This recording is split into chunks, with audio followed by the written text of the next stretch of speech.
ꯇꯥꯕꯤꯔꯤꯕ ꯃꯌꯥꯝꯕꯨ ꯇꯔꯥꯝꯅ ꯑꯣꯛꯆꯕꯒ ꯂꯣꯏꯅꯅ ꯉꯁꯤꯁꯨ ꯃꯍꯧꯁꯥꯒꯨꯝ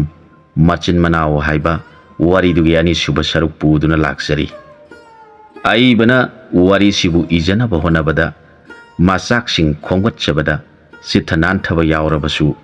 ꯇꯥꯕꯤꯔꯤꯕ ꯃꯌꯥꯝꯅ ꯉꯥꯛꯄꯤꯅꯕ ꯅꯤꯡꯁꯤꯡꯖꯔꯤ꯫ ꯋꯥꯔꯤꯁꯤ ꯃꯌꯥꯝ ꯄꯨꯟꯅ ꯑꯃꯨꯛ ꯇꯥꯃꯤꯟꯅꯔꯁꯤ꯫ ꯆꯤꯡꯒ ꯇꯝꯒ ꯄꯨꯛꯆꯦꯜ ꯈꯣꯏꯖꯟ ꯇꯤꯟꯅꯅ ꯂꯩꯔꯤꯉꯩ ꯃꯇꯝꯗꯗꯤ ꯃꯤꯔꯩꯕꯥꯛꯆꯥ ꯀꯅꯥꯅꯁꯨ ꯈꯨꯗꯨꯝ ꯆꯟꯈꯤꯕꯒꯤ ꯋꯥꯔꯤ ꯊꯣꯏꯅ ꯊꯦꯡꯅꯈꯤꯗꯦ꯫ ꯃꯩꯇꯩ ꯅꯤꯡꯊꯧꯅ ꯀ꯭ꯌꯥꯡ ꯈꯝꯄꯥꯠ ꯂꯥꯟ ꯇꯧꯕ ꯉꯝꯂꯛꯄꯒꯤ ꯅꯤꯡꯊꯧꯕꯨ ꯀ꯭ꯌꯥꯝꯕ ꯀꯧꯈꯤ꯫ ꯃꯨꯡꯈꯣꯡ ꯃꯨꯡꯌꯣꯡ ꯂꯥꯟ ꯇꯧꯕꯗ ꯉꯝꯂꯛꯄꯗꯒꯤ ꯃꯨꯡꯌꯥꯝꯕ ꯀꯧꯏ꯫ ꯈꯥꯒꯦ ꯂꯩꯕꯥꯛꯇꯒꯤ ꯂꯥꯛꯄ ꯍꯤꯡꯆꯥꯕ ꯑꯃ ꯉꯝꯕꯒꯤ ꯈꯥꯒꯦꯝꯕ ꯀꯪꯂꯩꯔꯣꯟ ꯁꯅꯥꯄꯨꯌꯥꯗ ꯍꯥꯏ꯫ ꯅꯤꯡꯊꯧ ꯈꯥꯒꯦ ꯉꯝꯕꯒꯤ ꯃꯇꯝꯗ ꯆꯤꯡꯒ ꯇꯝꯒ ꯄꯨꯛꯆꯦꯜ ꯇꯤꯟꯅꯔꯤꯉꯩ ꯃꯇꯝꯗ ꯈꯨꯠꯁꯨ ꯈꯨꯠꯂꯥꯏ ꯄꯥꯏꯕꯒꯤ ꯃꯔꯝ ꯃꯩꯇꯩꯒꯤ ꯈꯧꯁꯥꯔꯣꯜ ꯃꯥꯄꯟꯕु ꯆꯤꯡꯃꯤꯗ ꯇꯝꯃꯤ ꯍꯥꯏ꯫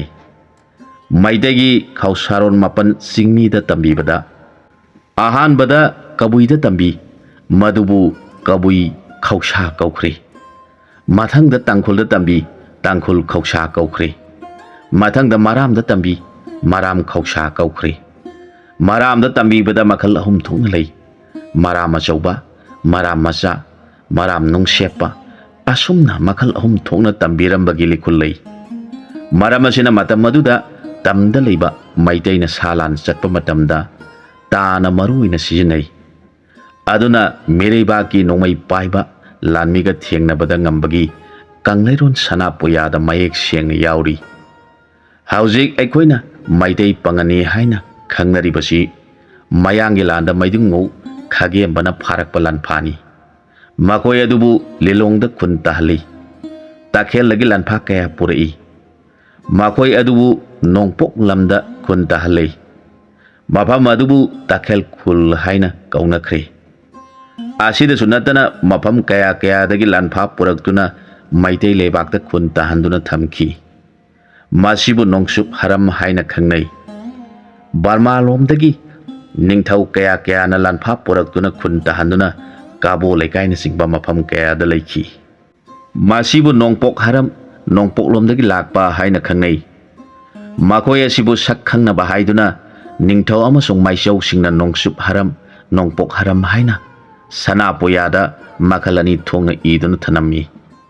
ꯂꯩꯕꯥꯛ ꯑꯁꯤꯗ ꯅꯣꯡꯄꯣꯛ ꯍꯔꯝ ꯑꯃꯁꯨꯡ ꯅꯣꯡꯆꯨꯞ ꯍꯔꯝ ꯍꯥꯏꯔꯤꯕ ꯃꯤꯑꯣꯏꯁꯤꯡ ꯑꯁꯤ ꯃꯩꯇꯩꯁꯤꯡꯅ ꯃꯤꯇꯣꯞꯆꯥ ꯍꯥꯏꯅ ꯀꯧꯏ꯫ ꯑꯁꯨꯝꯅ ꯃꯩꯇꯩꯅ ꯃꯊꯧꯅꯥ ꯃꯄꯥꯡꯒꯜ ꯃꯔꯧꯁꯤꯡ ꯀꯌꯥ ꯂꯩꯔꯝꯃꯤ꯫ ꯃꯊꯛꯇ ꯄꯟꯈ꯭ꯔꯤꯕ ꯅꯤꯡꯊꯧꯔꯣꯜ ꯀꯌꯥ ꯀꯌꯥꯅ ꯂꯥꯟꯉꯝ ꯐꯤꯔꯥꯟ ꯄꯥꯏꯔꯛꯄ ꯅꯤꯡꯁꯤꯡꯕ ꯌꯥꯏ꯫ ꯃꯔꯛꯀꯤ ꯑꯣꯏꯅ ꯈꯥꯒꯦꯝꯕ ꯅꯤꯡꯊꯧꯅ ꯂꯩꯕꯥꯛ ꯀꯌꯥ ꯂꯧꯁꯤꯜꯂꯝꯃꯤ, ꯂꯣꯏꯅꯅ ꯈꯨꯠꯁꯨ ꯈꯨꯠꯂꯥꯏ ꯀꯌꯥꯒ ꯂꯣꯏꯅꯅ ꯐꯥꯔꯝꯃꯤ꯫ ꯒꯔꯚꯅꯤꯋꯥꯖꯅ ꯇꯈꯦꯜꯒ ꯑꯋꯥꯒ ꯊꯥꯡꯆꯞꯅꯅ ꯂꯥꯟ ꯍꯧꯔꯛꯄꯗꯨ ꯒꯔꯚꯅꯤꯋꯥꯖꯅ ꯃꯩꯇꯩ ꯂꯥꯟꯃꯤ ꯑꯅꯤ ꯊꯣꯛꯅ ꯁꯤꯜꯂꯝꯂꯒ ꯆꯤꯡꯗ ꯀꯥꯈꯤꯗꯨꯅ ꯆꯤꯡꯃꯤꯁꯤꯡꯒ ꯂꯣꯏꯅꯅ ꯊꯣꯝꯖꯤꯟꯈꯤꯕꯗꯒꯤ ꯇꯈꯦꯜ ꯑꯋꯥ ꯑꯅꯤꯕꯨ ꯉꯝꯗꯨꯅ ꯈꯨꯠꯁꯨ ꯈꯨꯠꯂꯥꯏ ꯀꯌꯥ ꯐꯥꯕꯒꯤ ꯋꯥꯔꯤ ꯇꯈꯦꯜ ꯑꯋꯥꯉꯝꯕ ꯄꯨꯋꯥꯔꯤꯗ ꯃꯌꯦꯛ ꯂꯥꯅ ꯌꯥꯎꯔꯤ꯫ ꯑꯁꯨꯝ ꯇꯧꯅ ꯃꯤꯒꯤ ꯃꯤꯈꯥ ꯄꯣꯟꯗꯅ ꯄꯥꯟꯕ ꯂꯩꯕꯥꯛ ꯑꯃ ꯑꯣꯏꯔꯝꯃꯤ꯫ ꯈ꯭ꯔꯤꯁꯇꯥꯕꯇ 1770ꯗꯒꯤ ꯚꯩꯒꯆꯟꯗ꯭ꯔ ꯅꯤꯡꯊꯧꯅ ꯄꯥꯟꯕꯗꯒꯤ ꯆꯤꯡꯒ ꯇꯝꯒ ꯄꯨꯛꯆꯦꯜ ꯇꯤꯟꯅꯗ꯭ꯔꯦ꯫ ꯅꯤꯡꯊꯧ ꯑꯁꯤ ꯑꯋꯥꯒꯤ ꯂꯥꯟꯗ ꯃꯥꯏꯊꯤꯕ ꯐꯪꯂꯗꯨꯅ ꯇꯦꯈꯥꯎꯗ ꯂꯩꯈ꯭ꯔꯦ꯫ ꯃꯇꯝ ꯈꯔ ꯂꯩꯔꯒ ꯊꯣꯛꯂꯛꯂꯦ꯫ ꯃꯇꯨꯡꯗ ꯀꯥꯏꯅꯥꯗꯒꯤ ꯊꯩꯕꯣꯡ ꯌꯥꯟꯗꯨꯅ ꯊꯩꯕꯣꯡꯅ ꯒꯣꯕꯤꯟꯗ ꯅꯤꯔꯄꯣꯟ ꯇꯧꯔꯦ꯫ ꯃꯇꯝ ꯑꯁꯤꯗꯒꯤ ꯍꯧꯅ ꯑꯃꯥꯡ ꯑꯁꯦꯡ ꯀꯌꯥ ꯈꯥꯏꯔꯦ꯫ ꯃꯩꯇꯩꯒꯤ ꯂꯥꯏꯐꯝ ꯀꯥꯎꯅꯅꯕ ꯍꯣꯠꯅꯔꯛꯂꯦ꯫ ꯃꯩꯇꯩꯒꯤ ꯏꯔꯥꯠ ꯊꯧꯅꯤ ꯊꯧꯔꯝ ꯀꯌꯥꯃꯔꯨꯝꯗ ꯃꯤꯔꯩꯕꯥꯛꯀꯤ ꯊꯧꯔꯝ ꯀꯌꯥ ꯆꯨꯁꯤꯟꯈ꯭ꯔꯦ꯫ ꯃꯩꯇꯩꯒꯤ ꯌꯦꯛ ꯁꯂꯥꯏꯒꯤ ꯃꯍꯨꯠꯇ ꯒꯣꯇ꯭ꯔ, ꯃꯩꯇꯩꯒꯤ ꯂꯣꯟꯒꯤ ꯃꯍꯨꯠꯇ ꯕꯦꯡꯒꯣꯂꯤ ꯁꯪꯁꯀ꯭ꯔꯤꯇꯤ, ꯑꯈꯪ ꯑꯍꯩꯁꯤꯡꯒꯤ ꯃꯍꯨꯠꯇ ꯄꯨꯔꯣꯍꯤꯠ, ꯑꯁꯨꯝꯅ ꯆꯠꯊꯈꯤꯗꯨꯅ ꯃꯩꯇꯩꯒꯤ ꯆꯠꯅꯕꯤ ꯃꯨꯠꯊꯔꯛꯈꯤ꯫ ꯃꯊꯪꯗ ꯆꯥꯎꯔꯖꯅ ꯅꯤꯡꯊꯧ ꯑꯣꯏꯕꯗꯒꯤ ꯃꯌꯥꯡ ꯂꯩꯕꯥꯛꯂꯣꯝꯗ ꯆꯠꯈ꯭ꯔꯤꯉꯩꯗ ꯃꯥꯔꯖꯤꯟꯅ ꯅꯤꯡꯊꯧ ꯑꯣꯏꯗꯨꯅ ꯄꯥꯟꯕ ꯑꯗꯨꯋꯥꯏꯗ ꯑꯃꯥꯡ ꯑꯁꯦꯡꯒꯤ ꯃꯔꯝꯗ ꯆꯤꯡꯒ ꯇꯝꯒ ꯄꯨꯛꯆꯦꯜ ꯈꯣꯏꯖꯟ ꯇꯤꯟꯅꯗꯕ ꯑꯣꯏꯔꯛꯂꯦ꯫ ꯑꯋꯥꯒꯤ ꯂꯥꯟꯒꯤ ꯑꯀꯤꯕꯅ ꯃꯤꯌꯥꯝ ꯄꯨꯝꯕ ꯃꯌꯥꯡ ꯂꯩꯕꯥꯛꯂꯣꯝꯗ ꯂꯩꯈꯤꯕꯅ ꯑꯌꯥꯝꯕ ꯑꯣꯏꯈ꯭ꯔꯦ꯫ ꯑꯋꯥꯅ ꯐꯥꯈꯤꯕꯅ ꯀꯌꯥꯅꯤ, ꯆꯤꯡꯗ ꯀꯥꯈꯤꯕꯅ ꯀꯌꯥ, ꯇꯦꯈꯥꯎ ꯑꯁꯥꯝꯗ ꯆꯦꯟꯈꯤꯕꯅ ꯀꯌꯥ, ꯁꯤꯈꯤ ꯃꯥꯡꯈꯤꯕꯅ ꯀꯌꯥ꯫ ꯑꯁꯨꯝꯅ ꯂꯩꯕꯥꯛꯀꯤ ꯑꯋꯥꯕ ꯊꯧꯗꯣꯛ ꯑꯁꯤꯕꯨ sana puyada chai taret khuntakpa haina saithari asumna tumki mangkhiba awaba akibagi masak phangkhrabani maram asi karidagi thokhibano haibadu maitaina ngasi phawba khanthaba leiti Garbaniwas ningthaugi matam phawbadi awasi maitaina lakserami samjok konung sangbagi wari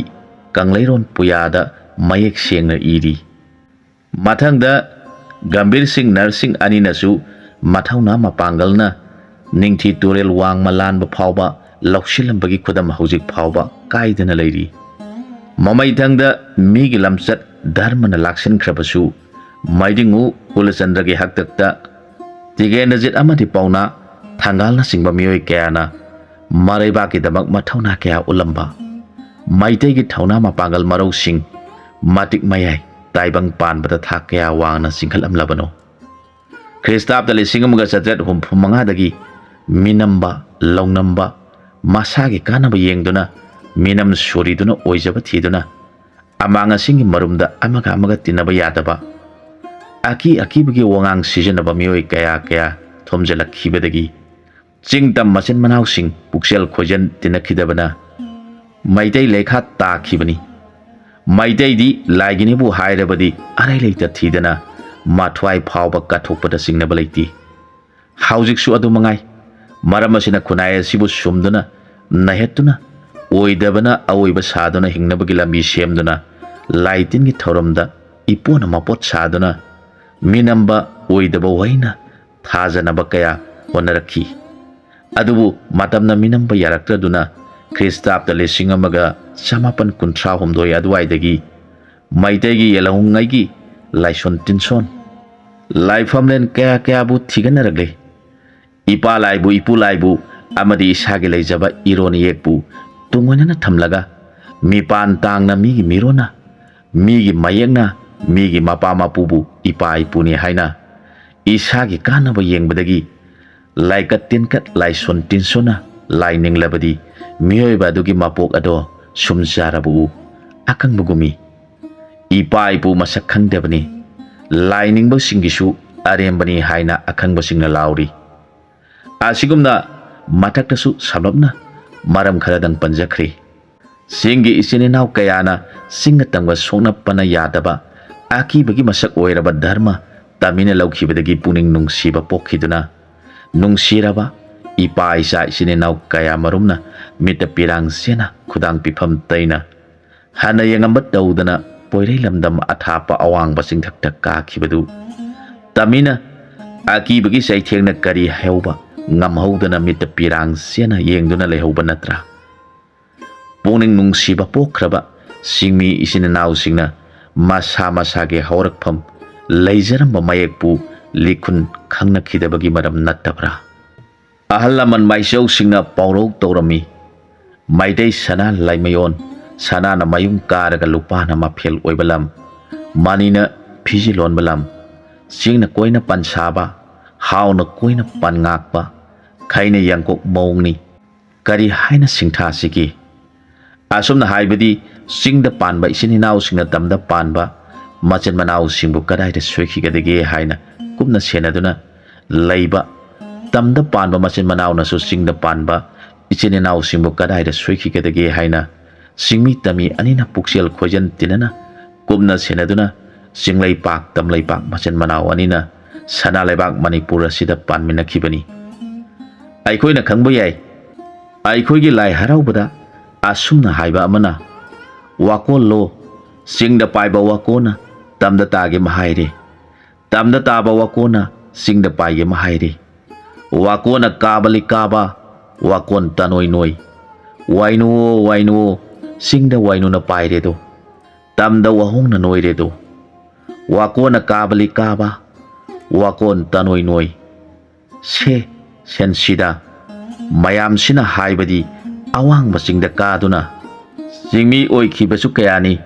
aduga singmi kayasu tamda kumduna tami oikhibasu kayani aduna singmi tami anigi laipak asibu karigidamak aikhoi gini haina tongan tabagi mawongda haina gadoribano laibak asidi singmi tami anigi apunba mafamni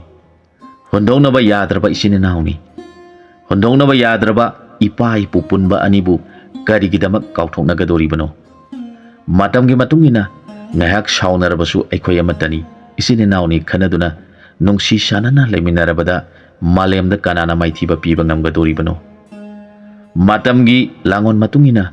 Manipur ꯁꯅꯥ ꯂꯩꯕꯥꯛꯇ ꯇꯝꯃꯤ ꯍꯥꯏꯗꯨꯅ ꯂꯩꯔꯤꯕ ꯃꯩꯇꯩꯅ ꯄꯥꯟꯕꯤꯔꯝꯕ ꯏꯅꯤꯡꯊꯧꯁꯤꯡꯅ ꯃꯥꯒꯤ ꯙꯔꯃ ꯊꯥꯗꯣꯛꯇꯨꯅ ꯃꯤꯔꯩꯕꯥꯛꯀꯤ ꯙꯔꯃ ꯂꯥꯏꯅꯤꯡ ꯂꯥꯏꯁꯣꯟꯕꯨ ꯑꯐꯕ ꯙꯔꯃ ꯑꯃꯁꯨꯡ ꯂꯥꯏꯅꯤꯡ ꯂꯝꯕꯤꯅꯤ ꯈꯟꯕꯤꯗꯨꯅ ꯇꯝꯗ ꯇꯥꯕ ꯃꯩꯇꯩꯕꯨ ꯍꯤꯟꯗꯨ ꯙꯔꯃ ꯂꯧꯗꯨꯅ ꯃꯤꯔꯩꯕꯥꯛꯇꯒꯤ ꯂꯥꯛꯄ ꯃꯤꯗ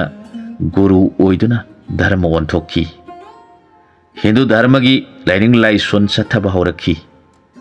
ꯃꯇꯝ ꯑꯗꯨꯗ ꯅꯤꯡꯊꯧ ꯑꯗꯨꯅ ꯆꯤꯡꯃꯤ ꯇꯝꯃꯤ ꯃꯆꯤꯟ ꯃꯅꯥꯎ ꯑꯣꯏꯔꯤꯕ ꯑꯅꯤꯃꯛꯄꯨ ꯀꯧꯈꯠꯂꯒ ꯙꯔꯃ ꯑꯗꯨꯕꯨ ꯄꯨꯟꯅ ꯑꯣꯟꯃꯤꯟꯅꯔꯝꯂꯕꯗꯤ ꯅꯤꯡꯊꯧꯒꯤ ꯄꯨꯛꯅꯤꯡ ꯁꯥꯟꯇꯤ ꯑꯣꯏꯔꯝꯗꯨꯅ ꯂꯩꯕꯥꯛ ꯑꯁꯤ ꯏꯪꯅ ꯄꯥꯜꯂꯝꯒꯗꯧꯕꯅꯤ꯫ ꯑꯗꯨꯕꯨ ꯃꯇꯝ ꯑꯗꯨꯗ ꯅꯤꯡꯊꯧꯒꯤ ꯐꯝꯅꯥꯏꯕ ꯃꯥꯏꯆꯧꯁꯤꯡꯅ ꯃꯤꯒꯤ ꯙꯔꯃ ꯍꯤꯟꯗꯨ ꯂꯥꯏꯅꯤꯡ ꯑꯗꯨꯕꯨ ꯌꯥꯝꯅ ꯄꯥꯝꯈꯤꯗꯦ꯫ ꯑꯗꯨꯅ ꯍꯟꯅ ꯆꯤꯡꯎ ꯃꯥꯏꯆꯧꯁꯤꯡꯅ ꯂꯥꯏꯅꯤꯡ ꯂꯝꯕꯤ ꯑꯁꯤ ꯆꯠꯇꯅꯕ ꯃꯤꯅꯝ ꯁꯨꯔꯤ ꯍꯥꯏꯕ ꯁꯥꯟꯇꯤꯗꯥꯁꯀꯤ ꯃꯋꯥꯕꯨ ꯂꯧꯕꯤꯗꯅꯕ ꯅꯤꯡꯊꯧꯒꯤ ꯁꯅꯥ ꯅꯥꯞꯄꯗ ꯍꯪꯒꯠꯆꯔꯕꯁꯨ ꯃꯇꯝꯒꯤ ꯑꯑꯣꯟꯕ ꯂꯪꯗꯥꯏ ꯂꯥꯡꯑꯣꯟ ꯑꯣꯏꯕꯅ ꯆꯤꯡꯎ ꯃꯥꯏꯆꯧ ꯈꯣꯡꯅꯥꯡ ꯊꯥꯕꯅ ꯐꯅ ꯀꯟꯅ ꯏꯅꯤꯡꯊꯧ ꯒꯔꯚꯅꯤꯋꯥꯁ ꯄꯥꯝꯍꯩꯕ ꯅꯤꯡꯊꯧꯗ ꯍꯥꯏꯖꯔꯕꯁꯨ ꯃꯤꯅ ꯎꯕ ꯈꯨꯗꯝ ꯀꯌꯥ ꯎꯠꯂꯕꯁꯨ ꯅꯤꯡꯊꯧꯒꯤ ꯄꯨꯛꯅꯤꯡ ꯍꯣꯡꯕ ꯂꯩꯇꯅ ꯂꯥꯏꯅꯤꯡ ꯂꯝꯕꯤꯗ ꯂꯨꯞꯁꯤꯟꯈꯤꯕꯅ ꯂꯥꯏꯅ ꯍꯥꯏꯕꯒ ꯆꯞ ꯃꯥꯟꯅꯕ ꯃꯥꯏꯆꯧꯒꯤ ꯋꯥꯕꯨ ꯂꯧꯈꯤꯗꯦ꯫ ꯑꯁꯨꯝꯅ ꯆꯤꯡꯎ ꯃꯥꯏꯆꯧ ꯏꯄꯨ ꯂꯧꯔꯦꯝꯕꯝ ꯈꯣꯡꯅꯥꯡ ꯊꯥꯕꯅ ꯄꯨꯛꯅꯤꯡ ꯅꯨꯡꯁꯤꯅ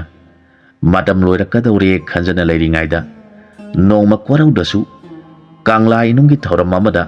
ꯋꯥꯐꯝ ꯑꯃ ꯁꯣꯏꯅꯕꯗꯒꯤ ꯆꯥꯅꯤꯡ ꯇꯥꯗꯕ ꯅꯤꯡꯊꯧꯒꯤ ꯋꯥꯈꯜꯅ ꯏꯄꯨ ꯈꯣꯡꯅꯥꯡ ꯊꯥꯕꯕꯨ ꯏꯪ ꯀꯨꯝꯖꯥ 1918ꯀꯤ ꯂꯥꯡꯕꯟꯒꯤ ꯊꯕꯥꯟ 9 ꯄꯥꯟꯕ ꯁꯒꯣꯜꯁꯦꯟ ꯀꯣꯔꯧꯗ ꯐꯥꯔꯁꯤ ꯇꯧꯅꯕ ꯌꯥꯊꯪ ꯄꯤꯊꯣꯛꯈꯤ꯫ ꯅꯤꯡꯊꯧꯒꯤ ꯊꯧꯗꯥ ꯃꯇꯨꯡ ꯏꯟꯅ ꯃꯅꯥꯏ ꯃꯁꯟꯁꯤꯡꯅ ꯏꯄꯨ ꯈꯣꯡꯅꯥꯡ ꯊꯥꯕꯕꯨ ꯐꯥꯔꯁꯤ ꯁꯒꯥꯏꯗ ꯊꯥꯡꯒꯠꯈꯤ꯫ ꯃꯁꯤꯗ ꯏꯄꯨ ꯒꯣꯅꯣꯛ ꯑꯐꯤꯡꯕ ꯃꯤꯅ ꯂꯥꯛꯆꯕ ꯌꯥꯗꯕ ꯆꯤꯡꯎ ꯂꯥꯏꯅ ꯃꯤꯑꯣꯏ ꯄꯣꯛꯀꯤ ꯂꯥꯡꯑꯣꯟ ꯑꯣꯏꯕ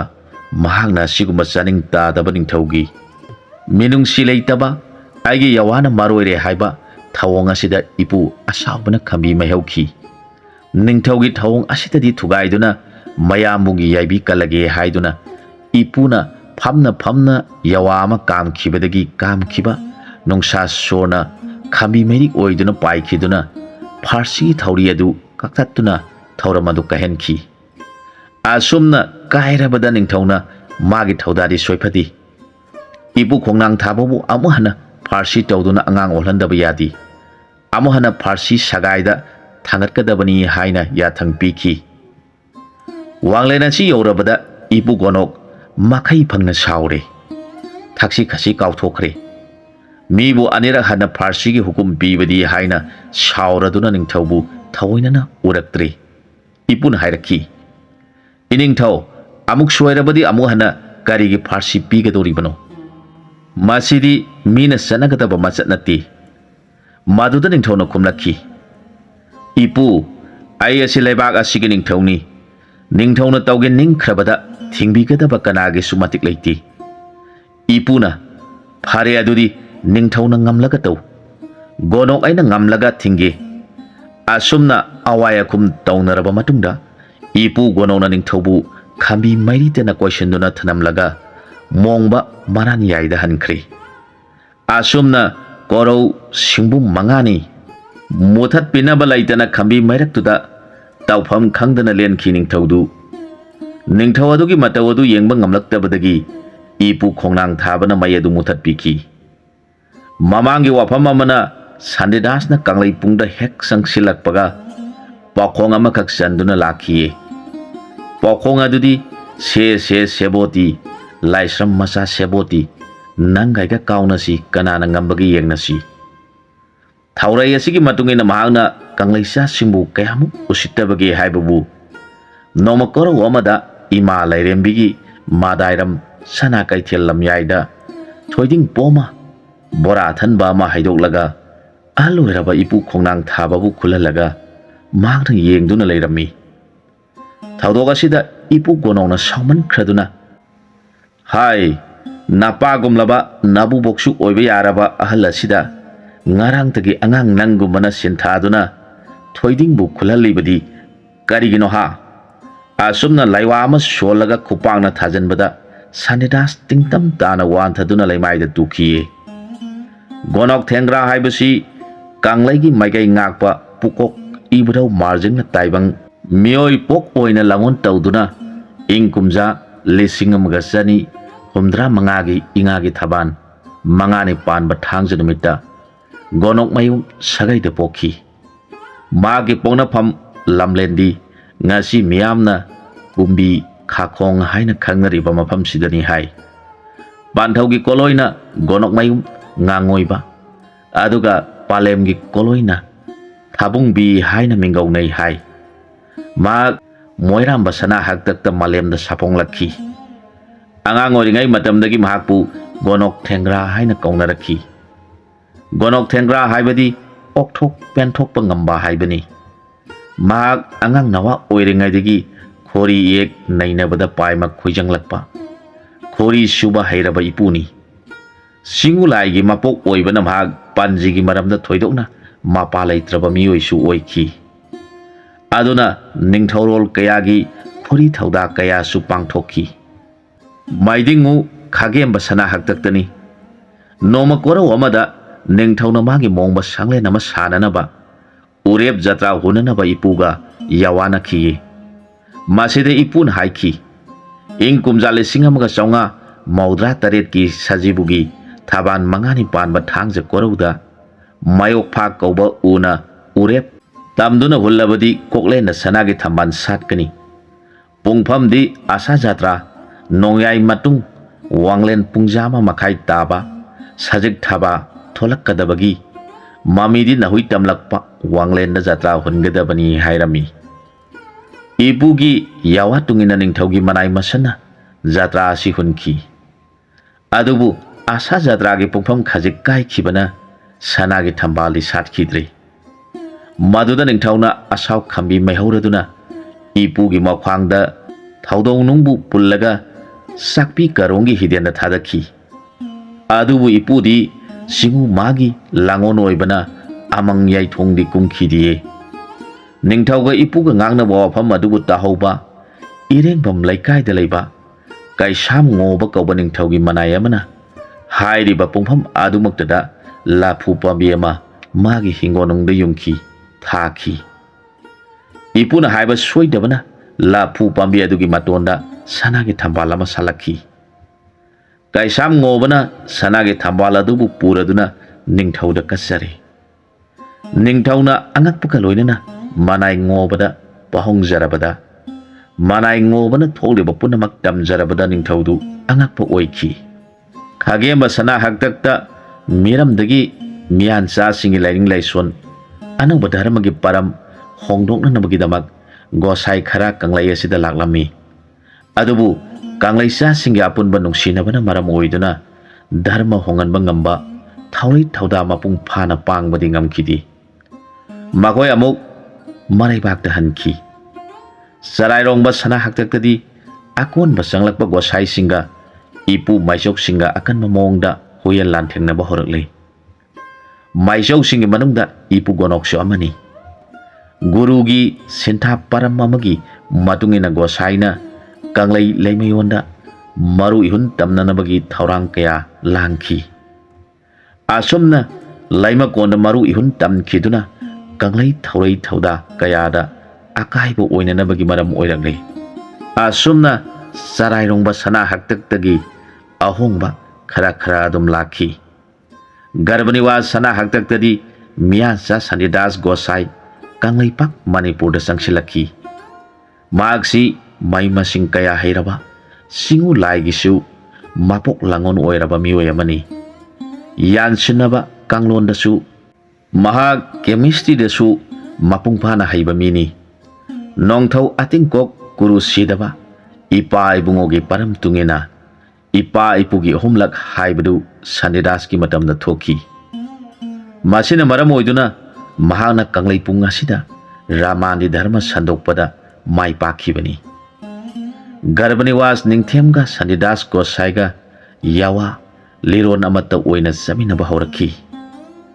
Asumna amata oina khibagi waramdi sarairongba sana haktaktagi nungsi irikpu itina khibagi maramdagini. Ibudau nongda lairen pakhang bagi jagoi kuthek mapung phana molang monkhang minaduna tara luklen amata da jamina khibaduna paimalitin amata oina asum lakhri. Kanglagi phata hauti punamak aphababu oirabasu phatababu oirabasu miyan sagi parai tungina ningthauna sinthakri. Asumna kanglaipak kanglayon asibu ayat pu oiriba miyan jana khudum sankhiba tare haiba wakhaldagi kanglai ahalaman singna khudang pifam tai samu mifambu pirang piroinarakle. Sanidas ki thausindagi yangdau lambida malem irikkhikpagi paudam gungkhre. Sanidas na ningthau amadi leibak miyangi mamangda mitrang kumhai kaya taurakhi. Sajenaba lang kaya thaktuna ningthaubu sumatkhi. Maangna poyan poten kaya yan senduna mai hawan bangami amasung muthat pasung ngami haiba sangyeng kaya tauduna ningthaugi puning sumatkhi. Nongmagi numit amada ima lairembigi khoiri kaithel mayai maktada mitrang ama tawa matamaduda kanglai inungda sana kaithel karami.